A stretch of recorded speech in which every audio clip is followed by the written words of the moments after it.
Semakin tua, pikun, dan naif. Uncle Sam patut dipanggil Opa Sam. Jumlah lanjut usia atau lansia yang terus meningkat dapat menjadi aset bangsa bila sehat dan produktif. Namun, lansia yang tidak sehat dan kurang mandiri seperti Presiden Biden akan berdampak besar terhadap kondisi sosial dan ekonomi bangsa Paman Sam.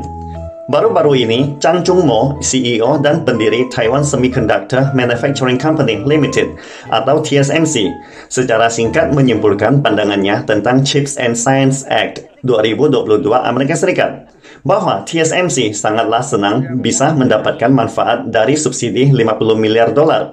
Tetapi, jika Amerika Serikat ingin mengandalkan dana ini untuk membangun kembali kerajaan chip industrinya, mungkin terlalu naif. Tindakan Undang-Undang Chips Act Amerika Serikat hanya akan merugikan orang lain dan tidak menguntungkan dirinya sendiri. Akibatnya, akan sulit untuk mencapai hasil yang diinginkannya pada akhirnya. Sebagai seorang praktisi senior di industri pembuatan semikonduktor chip, Chang Chung-mo memberikan penilaian dan pemikiran dari perspektif industri yang patut mendapatkan perhatian dunia. Pandangan Chang Chung-mo sangatlah lugas. Subsidi 50 miliar dolar memang tidaklah kecil. Akan tetapi tidak dapat menyelesaikan 3 masalah utama. Misalnya, masalah pertama, chip semikonduktor sebagai jantung dan otak dari semua produk elektronik, teknologi informasi, dan komunikasi modern. Amerika Serikat tidak lagi memiliki landasan tenaga kerja dan budaya bisnis untuk menumbuhkan industri manufaktur chip. Sebagai contohnya, dalam sebuah simposium di Brookings Institution Amerika Serikat pada tahun 2022, Chang Chung-mo berkata secara terus terang, setiap generasi anak muda Amerika Serikat berbondong-bondong memasuki karir bidang keuangan dan internet, menjadikan talenta bidang manufaktur sebagai makhluk langka. Akibatnya, akumulasi pengalaman yang diperlukan untuk manufaktur chip sangatlah tidak mencukupi. Apalagi nilai manufaktur sangat dipandang rendah dalam suasana bisnis Amerika Serikat. Jadi, tidaklah mengherankan sangat sulit untuk mengembangkan pembuatan chip di lingkungan seperti itu. Dalam hal pembagian kerja industri global, pada awalnya bukanlah kelemahan atau masalah Amerika Serikat. Tetapi hari ini merupakan ambang batas yang sulit diatasi bila hanya mengandalkan Undang-Undang Chips Act untuk membangun kembali kerajaan industri manufaktur chip. Poin kedua, manufaktur chip bisa dikatakan sebagai industri paling kompleks di dunia. Amerika Serikat ingin langsung membangun kembali seluruh sistem industri chip tanpa terlalu naif. Chang Chung-mo menekankan, jika pembuatan chip tidak didukung oleh pembagian kerja global, kerumitannya dapat dikatakan sebagai mission impossible. Tautan manufaktur dan perakitan membutuhkan dukungan dari banyak talenta manufaktur berteknologi tinggi, dan pembagian kerja industri yang sangat teliti. Misalnya, proses pengolahan bahan mentah membutuhkan banyak pembagian kerja dan kolaboratif, serta sistem industri yang sangat rumit. Jika berbicara tentang bahan mentah semikonduktor, banyak netizen langsung berasosiasi ke pasir dan silikon dioksida. Namun sebenarnya, seiring dengan peningkatan kinerja chip yang berkelanjutan, kompleksitas manufaktur yang semakin tinggi telah menggunakan 77 elemen dalam proses produksi, mendominasi 62,25% dari total 118 elemen dalam tabel periodik. Tidak ada negara yang dapat sepenuhnya menutupi bahan mentah sendirian.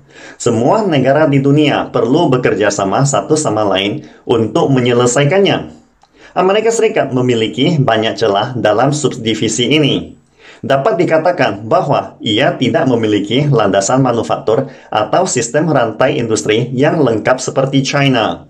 Amerika Serikat juga tidak memiliki pengalaman dalam membangun sistem ini, sehingga semuanya harus dimulai dari nol.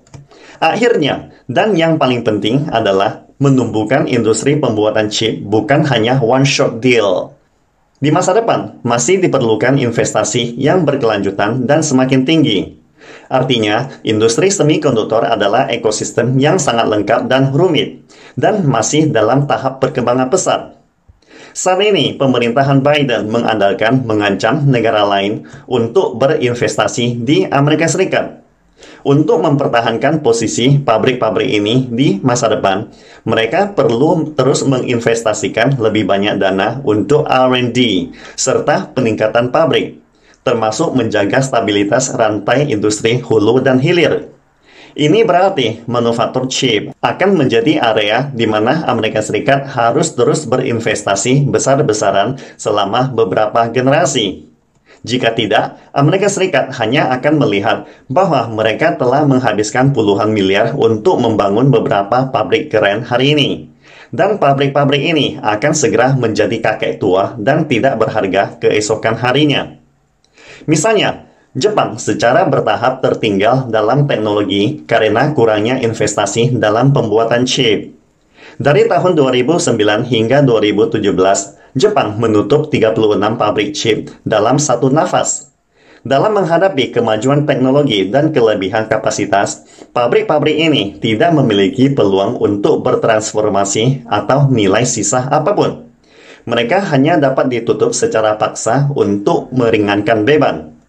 Menurut saya, pertanyaan yang diajukan oleh Chang Chung Mo dari perspektif industri sangatlah tajam. Dan itu semua adalah kelemahan yang sulit dipecahkan dalam Chips and Science Act Amerika Serikat. Lalu, mengapa ada perbedaan begitu besar antara kebijakan pemerintah Amerika Serikat yang direncanakan dengan hati-hati dan realitas industri hari ini? Alasan mendasarnya adalah apa yang sering saya bahas dengan teman-teman di channel ini. Sampai detik ini, Paman Sam masih menggunakan pemikiran tua dan kolot, yaitu hegemoni geografis untuk menghadapi persaingan hubungan produksi dalam masyarakat modern. Dengan kata lain, konsep hubungan produksi berarti bahwa inti persaingan dalam masyarakat modern tidak lagi ditentukan oleh lokasi geografis, melainkan berapa banyak mata rantai utama yang dimiliki status industri Anda dalam sistem industri, seberapa besar daya kendali dan suara yang Anda miliki. Kebijakan subsidi Amerika Serikat untuk memaksa dan mengumpulkan beberapa perusahaan besar dalam rantai industri ke Amerika Serikat merupakan konsep tua logika geografis. Bisa dipastikan hasil dari pendekatan ini kemungkinan besar hanya mentransplantasikan sekelompok perusahaan beken. Tetapi pada akhirnya mereka tidak memiliki daya saing maupun pengaruh jangka panjang dalam rantai industri.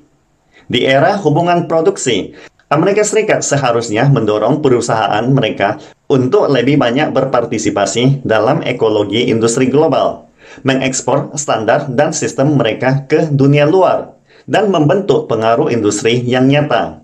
Bukannya sebaliknya memaksa semua perusahaan di dunia untuk ke Amerika Serikat, melepaskan diri dari rantai sistem global, dan akhirnya menjadi pulau terpencil yang tidak ada nilainya. Di era baru, kita membutuhkan ide-ide baru untuk persaingan industri dan merumuskan strategi persaingan industri baru. Amerika Serikat dengan pemikiran zero-sum game hanya terus meniru pengalaman masa lalu, di mana nantinya hanya akan merugikan dirinya sendiri. Pastikan Anda subscribe dan follow akun ini supaya senantiasa mendapatkan info terbaru tentang teknologi terkini AI berkaitan. Salam Indonesia Maju!